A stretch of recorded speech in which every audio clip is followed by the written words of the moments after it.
Mai più persone anziane in coda, di sera, in piedi, all'aperto per vaccinarsi. L'ULSS 6 corre ai ripari dopo le lunghe file di venerdì sera fuori dal punto vaccini al padiglione 6 della Fiera di Padova.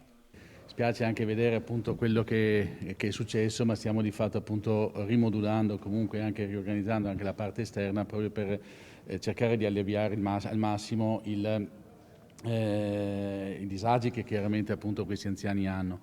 Occorre rilevare, questo è un problema che ho sentito anche in altre parti del Veneto, che molti appunto purtroppo arrivano anche molto prima e questo determina chiaramente anche una ressa maggiore.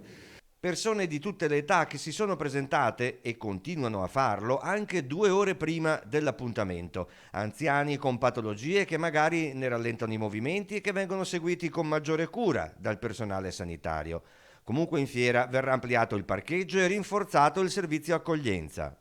Ovviamente avendo aperto a una popolazione anziana che può essere più o meno sana, i 79enni, i 78enni, in maniera casuale perché chiaramente si iscrive la persona che vuole iscriversi, questo determina ovviamente una non conoscenza a priori della situazione clinica della persona. 6.500 intanto i vaccini somministrati nella giornata di venerdì dalla ULSS Euganea, un record veneto. In settimana si concretizzerà l'accordo per la vaccinazione per mano dei medici di base.